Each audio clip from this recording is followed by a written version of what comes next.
Uburusiya bwamuritse ibitwaro bidasanzwe byahabuye abo mu burengerazuba bw'isi ni mu munsi wabo wo kwizihiza intsinzi batsinzeho igisirikare cy'abanazi ba Adolf mu ntambara ya kabiri y'isi. People's Liberation Army niko bitwa. Iki ni igisirikare cy'Ubushinwa ubu kiri ku mwanya wa gatatu ku ntonde zikorwa nabo mu burengerazuba bw'isi, ariko inzobere zimwe zikanavuga ko aba bagabo n'abagore b'amaso mato haribo ba mbere. Aba bagaragaye mu karasisi k'Abarusiya mu bihe byo kwishimira intsinzi, ikimenyetso ndasubirwaho cy'ubushuti bumeze nk'agati k'inkubirane buri hagati ya Perezida Xi ndetse na Vladimir. Orishnik, RS-28 Sarmat, Sukhoi Su-57 Felon ndetse na T-14 Armata ni zimwe mu ntwaro Abarusiya bamuritse, maze uwo ari we wese mu isi ushidikanya ku buhangange bwabo yongera kwikanga. Iyi Orishnik ni cya gisasu baherutse kurasa mu mezi make ashize muri Ukraine. Igisasu isi yabonye ikikanga kuko ibigo byose by'ubutasi nta n'umwe wari warigeze ucyumvaho na gake. RS-28 Sarmat yo murayizi muri benshi, ni cya gisasu isi yose itinya cyitwa Satani ya kabiri gishobora gusiba umujyi wa New York ku ikarita, naho Sukhoi Su-57 Felon ni indege y'ikiragano gishya y'intambara fighter jet igezweho y'ikoranabuhanga rya nyuma isi ifite. Bagombaga kwikanga koko. Mu ngingo nyinshi zavuzweho mu isi yose mu myaka 3 ishize, nta nimwe yihariye mu bitangazamakuru kurusha intambara. Intambara yose ikomeye wavuga, yaba iy'Uburayi, yaba iy'isi, yaba iyo mu burasirazuba bwo hagati cyangwa se muri Afurika, uramutse uvuze abayigiramo uruhare ntabwo haburamo Uburusiya. N'uyu munsi intambara zugarije iyi si, yaba iyo muri Ukraine, imaze igihe mu burasirazuba bwo hagati y'Abayisilamu na Israeli, haba muri Syria, yewe no hakurya muri Repubulika ya Demokarasi ya Kongo, witegereje neza usanga Uburusiya buzifitemo akaboko. Aha, uwari perezida wa Leta Zunze Ubumwe za Amerika Joe Biden uherutse kurangiza manda ye mu minsi itambutse, yifatiraga ku gahanga Vladimir Putin, avuga ko ari we wahisemo intambara y'Uburusiya na Ukraine. Uburusiya ni igihugu cya kabiri kijyanganye mu gisirikare n'intambara nyuma ya Leta Zunze Ubumwe za Amerika, nk'uko abo mu burengerazuba bw'isi babivuga. Buri mwaka igisirikare cy'Uburusiya gikora amagerageza y'intwaro nshya kandi zihambaye kiba cyungutse muri uwo mwaka. Mu mwaka ushize mwarabibonye ubwo Uburusiya bwageragezaga iyitwa Zircon hypersonic missile. Yego, ni hypersonic missile kuko igenda ku muvuduko uruta cyane uwishe. Ni igisasu kigenda ku muvuduko w'ibirometero 1225 mu isaha imwe, kikagendera hejuru cyane mu birometero 1028 hejuru y'isi. Zircon hypersonic missile ni igisasu ubutegetsi bw'Uburusiya bwemeza ko ari igisasu kidashobora gutsindwa, invincible, mu buryo badasiba kugaragaza buri mwaka, haba harimo char militaire cyangwa se ibifaru bishya, ibisasu bya misile nka S-400, indege z'intambara zitwa Sukhoi ndetse na MiG ndetse n'ibindi. Kuva muri 2008 Perezida Vladimir Putin ashobora amafaranga menshi mu gisirikare cy'igihugu cye. Igisirikare bivugwa ko ari cyo cya kabiri ku isi mu buhangange. Buri mwaka bashyira miliyari 56 z'amayero mu gisirikare, ni hejuru ya 4.4% by'umusaruro mbumbe w'igihugu wa buri mwaka. Bavuga ko igisirikare cyabo ari ishema ry'igihugu. Kuri Perezida Putin, ingabo z'Uburusiya bakaba ari abaragwa b'igisirikare gitukura cyangwa se Red Army nk'uko bakita. Niba icyizere cy'igihugu cyubakiyeho ukubaho kwacyo no gukomeza ubuhangange imbere y'uburengerazuba bw'isi bahora bareba nayo. Perezida Putin ahora atangaza ko ashaka gutsinda intambara zose Uburusiya bwinjiyemo kandi byakabimenyesha isi yose. Uyu munsi rero tugiye kuvuga ku gisirikare cy'Uburusiya n'ubuhangange bwacyo kuva mu ntambara cyarwanye kuva gishinzwe, nk'urundo y'ibitwaro n'ibisasu karabutaka batunze, misile zahamuye abo mu burengerazuba zirimo iyiswe Satani wa kabiri, iyitwa Orishnik ndetse n'izindi.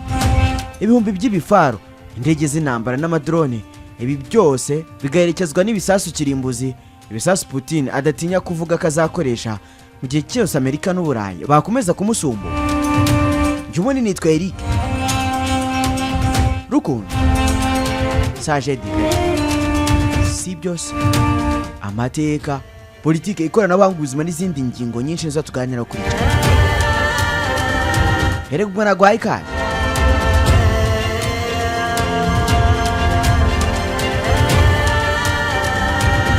Reka tujyane mu biturika. Iyo bavuga ububasha n'imikorere y'igisirikare cy'Uburusiya, ntabwo hasiba kugaragazwa ubwato burenze bumwe bwa rutura bugenda munsi y'amazi bushobora kwifashisha mu kurasa ibisasu bya nucleaire. Mu birebana n'ibisasu bya nucleaire cyangwa se ibyo twita ibisasu bya kirimbuzi, Uburusiya nibwo bufite byinshi ku isi, bakaba bafite mwene ibi bisasu ibihumbi 5972. bakurikirana Leta Zunze Ubumwe za Amerika zifite ibihumbi 5 byonyine 428, hakabona gukurikiraho Ubushinwa n'Ubufaransa nabo bafite ibibarirwa mu magana. Rwagati mu ntambara Uburusiya bumaze igihe burwanamo na Ukraine, Perezida w'Uburusiya ntabwo yatinye gusaba Minisitiri w'Ingabo ndetse n'umugaba mukuru w'ingabo z'Uburusiya gutegura izi ntwaro zigashyirwa mu mwanya zakwifashishwa igihe icyo ari cyo cyose. Intwaro Abarusiya bafite iteye ubwoba kurusha izindi ni RS-28 Sarmat. Amerika n'Uburayi iki gisasu bakise Saturn II cyangwa se Shitani wa kabiri. Niyo misile ishobora gusenya kurusha izindi zose mu ntwaro zubatswe n'uwari wese kugeza uyu munsi. Ni misile ifite imitwe 12 ya nucleaire ishobora kohereza mu birometero 10,000. Ni igisasu kidashobora kubonwa na za radari zireba ibigenda mu kirere, ikaba intwaro yakubita igihugu runaka bucece ntawe uyibonye, abantu bakabona igihugu gihinduka itongo batazi iki cyitwa. Iyi misile bavuga ko ishobora gukuraho ahantu hangana n'Ubufaransa. Kuri Vladimir Putin, iyi ni intwaro izatuma abanzi b'Uburusiya batekereza kabiri mbere yo gufata icyemezo icyo ari cyo cyose cyo guhungabanya umutekano w'Uburusiya. Mu makuru tubona harimo uburyo mu bihe bitandukanye zagiye zikubitwa inshuro mu bitero bitandukanye mu ntambara barimo barwanamo, ariko hari n'andi mashusho twabonye y'ibifaru by'Uburusiya n'ubwinshi bwabo. Hari nk'ifoto yakwirakwiriye hose igaragaza umurongo w'ibirometero 60 w'ibifaru by'Abarusiya. Ni umurongo w'ibifaru ushobora kuva i Kigali ukagera i Rwamagana. Igisirikare cy'Uburusiya kuva kera cyane cyamamaye kubera umubare w'ingabo zikigize ndetse n'ubuhangange bwabo mu kurwana intambara bidashingiye ku bikoresho gusa, ahubwo binashingiye ku myitozo baba barakoze. Ibi bivugwa haba mu gisirikare cyabo cya kera kizwi nka Red Army ndetse n'igisirikare cyabo kigezweho. Ishyirwaho ry'igisirikare cya Leta Zunze Ubumwe z'Abasoviyete cyiswe Arme Rouge ryaturutse ku gutsindwa kw'Uburusiya mu ntambara ya mbere y'isi ku gihe cya 1918, maze kuva icyo gihe ashingwa iki gisirikare bise Arme Rouge.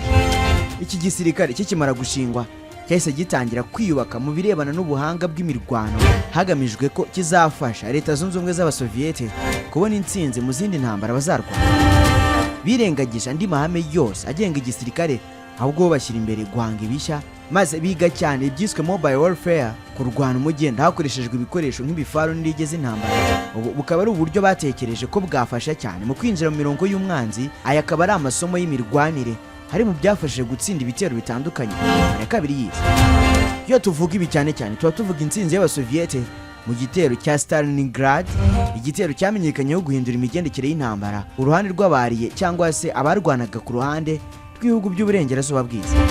Iki gihe Abasoviyete batsinze iki gitero, ariko bagize inkomere n'abapfuye barenga miliyoni haba mu bitero bya Stalingrad ndetse n'icya Moscow. Ubuhanga bakoresheje ndetse n'uburyo bw'imirwanire bakoresheje barabikomeje nyuma y'intambara ya kabiri y'isi.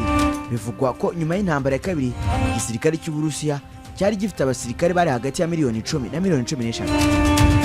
Ubwo nyine bivuze ko hari nk'uko bafata Abanyarwanda bose baba ari abasirikare. Gusa nyuma y'uko Ubudage butsinzwe iyi ntambara, abasirikare b'Uburusiya basigaye ari miliyoni 5. Iki gihe ntabwo ingufu z'ubutegetsi bw'Uburusiya zagiye mu kubaka iterambere mu gisirikare cy'Uburusiya. Mu mwaka w'1951 nibwo Abarusiya bakoze imbunda yamamaye cyane nka AK-47. Iyi yamenyekanye ku isi yose nk'imbunda y'akataraboneka izafasha cyane abasirikare bo ku butaka b'Uburusiya mu ntambara zose bazarwana. Ni nako byagenze kandi, kuko usibye no mu Burusiya no ku isi yose imbunda yarakoreshejwe kandi n'ubu iracyamara abantu mu ntambara zirwanirwa ku butaka, kuva ku ngabo za kera z'ibihugu kugera ku nyeshyamba n'ibisambo byibisha imbunda. Mu gihe cya 1967 Leta Zunze Ubumwe z'Abasoviyete zasohoye indi ntwaro bise BMP-1. Iki ni igifaru cy'agatangaza mu birebana no kurwana intambara zo ku butaka. Ububasha bw'igisirikare cy'Abasoviyete kandi bwazamutse cyane kubera ibisasu bya nucleaire. Aha turacyari mu kubaka ubuhangange hakoreshejwe ikoranabuhanga n'ubuvumbuzi. Mu gihe cya 1986 nibwo Leta Zunze Ubumwe z'Abasoviyete zageze ku mwanya wa mbere ku isi mu kugira ibisasu byinshi bya kirimbuzi. Iki gihe bari bafite ibigera ku 45. Usibye kuba igihangange mu birebana n'imirwano, muri iyo myaka igisirikare cy'Abasoviyete cyanagize uruhare mu kuzamura ubukungu bw'ibihugu, aho mu mwaka w'1980 igisirikare cya Leta Zunze Ubumwe z'Abasoviyete cyakoreshaga 1/3 cy'abaturage bose bagejeje ku myaka y'ubukure. Aba bari abasirikare cyangwa se abakora indi mirimo ifitanye isano n'igisirikare, nko mu nganda zikora imbunda, mu biro by'ubutasi no mu zindi nzego zifitanye isano n'igisirikare. Mu gihe cya 1989 umwe mu Barusiya 4 yakoraga mu gisirikare cyangwa mu rwego gishamikiye. iyi sano ya hafi hagati y'ubukungu n'igisirikare mu Burusiya icyarimwe yari umugisha ikaba n'umuvumo cyangwa se umwaka. Ugushyira ingufu mu gukora ibikoresho bya gisirikare kurusha ibindi bintu byose byatumye umutungo kamere ndetse n'ibindi bintu byinshi bikenerwa mu gihugu byegurirwa igisirikare. Ibi byari bisobanuye ko igisirikare cy'Uburusiya nikigira ikibazo, ubukungu bw'igihugu muri rusange buzaba bufite ikibazo. Uko imyaka yagiye ishira, igisirikare cy'Uburusiya cyagiye kigira imbogamizi zitandukanye mu mibereho. Ibibazo bya mbere igisirikare cy'Uburusiya cyagize ni ugutera Afghanistan mu 1976. Iki gihe ingabo z'Uburusiya zamaze imyaka 10 muri Afghanistan ziyatakaza miliyari 20 z'amadolari buri mwaka, kutibagiye umubare w'abasirikare bahapfuye. Mu 1989 Perezida Gorbachev yafashe icyemezo cyo gucyura izo ngabo, maze uko imyaka yagiye ishira ugusenyuka kwa Leta Zunze Ubumwe z'Abasoviyete kwegereza, niko umubare w'abasirikare b'iki gihugu ndetse n'ububasha byabo byagiye bigabanuka. Nko mu mwaka w'1985 Leta Zunze Ubumwe z'Abasoviyete zari zifite abasirikare miliyoni 5,300,000. Aba nta nubwo bari bageze kimwe cya kabiri cyo bari bafite nyuma y'intambara ya kabiri. Mu 1990 bari bamaze kuba miliyoni 4 zonyine. Hanyuma muri 1991 Leta Zunze Ubumwe z'Abasoviyete zikimara guhirima bari basigaye ari miliyoni 700,000 bone. Hari impamvu nyinshi z'uku gusubira inyuma. Ya mbere ikaba ari idindira ry'ubukungu bwa Leta Zunze Ubumwe z'Abasoviyete. Uko ubukungu bwamanukaga, uko ingengo y'imari igenewe igisirikare nayo yagendaga igabanywa. Indi mpamvu ni imyigaragambyo itarasibaga kwaduka mu baturage batari bakishimiye uburyo abasirikare babo bafashwe, kuko abantu bagendaga bahwihwisa ko abasirikare badafashwe neza. Benshi bagendaga banga kwinjira mu gisirikare, bityo abiyandikisha buri mwaka bagenda bagabanuka. Ibi bitandukanye n'uko abasirikare b'Abarusiya babayeho uyu munsi. Ni na ngombwa ko nkwibutsa ingano n'amikoro y'ingengo y'imari igisirikare cya Leta Zunze Ubumwe z'Abasoviyete cyakoreshaga, tukayegeranya n'iy'Uburusiya bw'uyu munsi, mbere y'uko twinjira mu birebana n'amikoro ndetse n'imibereho y'abasirikare b'Uburusiya.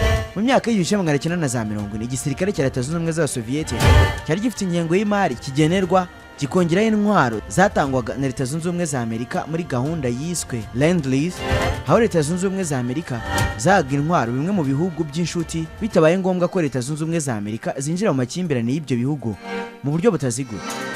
Ibi byatumaga iki gisirikare cy'Abasoviyete kibona intwaro n'indege z'intambara bihagije. Igisirikare cy'Uburusiya cy'uyu munsi ni kimwe mu bisirikare bibiri bikomeye ku isi, haba mu by'umwuga, mu kugira ibikoresho byinshi kandi bigezweho, mu kugira abantu benshi ndetse n'ibindi. Imibare y'ibikoresho ivugwa uyu munsi ntabwo ivugwaho rumwe, kuko ntabwo bizwi niba iyo batangaza ariyo, ariko bibarwa ko iki gisirikare cy'Uburusiya gifite ibifaru byinshi kurusha ikindi gihugu cyose kiri ku isi. Habarwa ibifaru 20 by'amoko atandukanye Uburusiya bufite. Amerika ifite 6,300, mu gihe Uburusiya bwo nakubwiye ko bifite ibihumbi birenga 20. Niba Uburusiya bufite 20,000, ubwo bunganya ibifaru n'ibihugu byose bya OTAN byiteranye. Ubudage bufite 30, Uburusiya n'Ubwongereza bakagira 250 buri gihugu. Nyuma y'intambara y'ubutita, ibihugu byinshi bikize byagabanyije ingano y'ibifaru byari bifite igisirikare cyabo. Uburusiya bwo siko byagenze, ahubwo bwakomeje kubyigwizaho, nk'uko umusesenguzi w'igisirikare cy'Uburusiya witwa Alexander Goltz avuga ko Uburusiya bufite igisirikare cyo mu kirere gikomeye cy'Ubushinwa. Usibye ko indege z'intambara Uburusiya bufite ari nke cyane ugereranyije n'izo Leta Zunze Ubumwe z'Abasoviyete zari zifite. Mu 1986 Leta Zunze Ubumwe z'Abasoviyete zari zifite indege z'intambara 11,400 n'abasirikare miliyoni 5,100,000. Ni mu gihe muri 2014 Uburusiya bwari bufite indege z'intambara 1,571 n'abasirikare 1,800. Uku kugabanuka guhuzwa cyane no kugabanuka kw'abaturage ba Leta Zunze Ubumwe z'Abasoviyete ugereranyije n'Uburusiya. Nko mu 1990 abaturage ba Leta Zunze Ubumwe z'Abasoviyete bari miliyoni 287, mu gihe Uburusiya uyu munsi ari miliyoni 44 zonyine. Birumvikana niba abaturage baragabanutsemo kabiri, n'umubare w'abasirikare ugomba kugabanuka. Ikindi ni uko mu gihe cya Leta Zunze Ubumwe z'Abasoviyete bagishyiraga mu gisirikare bahora biteguye intambara igihe icyo ari cyo cyose. Uyu munsi leta ishora no mu bindi bintu byinshi, gusa ikoranabuhanga rya gisirikare ryo baracyarifite. Nk'urugero ni indege y'intambara baheruka gukora ya Sukhoi Su-25 attack, iyi bakaba bayita ground attack aircraft, ikaba indege y'intambara ariko itarakorewe kurasa izindi ndege, ahubwo yarakorewe kurasa ku muntu. Ibi nibyo byatumye bayita igifaru kiguruka flying tank. Kuva muri 2011 ubuyobozi bw'Uburusiya bukaba bwaratangiye kongera ingengo y'imari igenewe igisirikare. Richard Connor ni umuyobozi w'ishami ryigisha amateka y'Uburusiya, Uburayi na Aziya y'Uburasirazuba muri kaminuza ya Birmingham mu Bwongereza hagaragaza ko amafaranga Uburusiya bushyira mu bushakashatsi mu bya gisirikare, kwinjiza abantu bashya mu gisirikare ndetse no kubaka ikoranabuhanga rigezweho haruta kure ashorwa muri uru rwego n'ibindi bihugu by'ibihangange nka Leta Zunze Ubumwe za Amerika cyangwa se Ubushinwa. Muri iyi myaka ya vuba Uburusiya bwabashije kubona misile ziraswa mu ntera nini nko ku wundi mugabane zirenga 100. Bubatse kandi kajugujugu z'intambara zirenga 1000, bakoze indege z'intambara z'indwanyi nazo zirenga 1000. Richard Connery akavuga ko no mu gihe ubukungu bw'Uburusiya butifashe neza bakora uko bashoboye kose bakaha igisirikare umugabane munini w'ingengo y'imari. Mu minsi yatambutse igisirikare cy'Uburusiya cyaravuzwe cyane ahanini bivuga ko ubuhangange n'ibigwi gisanganywe byakabaye byaratumye gitsinda intambara kirwanamo na Ukraine mu cyumweru kimwe. Nyamara intambara yamaze imyaka myinshi bikaba byaratumye abantu batangira kuvuga ko ubasha bw'iki gihugu mu bya gisirikare bwagabanutse cyane ugereranyije n'ubw'igisirikare cya Leta Zunze Ubumwe z'Abasoviyeti. Gusa nanone nta wakwirengagiza ko Uburusiya butari kurwana Ukraine gusa, ahubwo bwari bumaze igihe burwana na OTAN yose, Amerika n'Uburayi, ariko n'ubu bananiwe gutsinda iki gisirikare cya Putin. Indi ngingo ishimangira ubuhangange bw'iki gisirikare ni nuko nsoje. Joboni nitwa Eric Rukundo Sage Divert. Si byose amateka, politike, ikoranabuhanga, ubuzima n'izindi ngingo nyinshi zo tuganira kuri kora subscribe kugira cyo tubana mu biganiro byacu bya buri munsi ntema nawe butaha.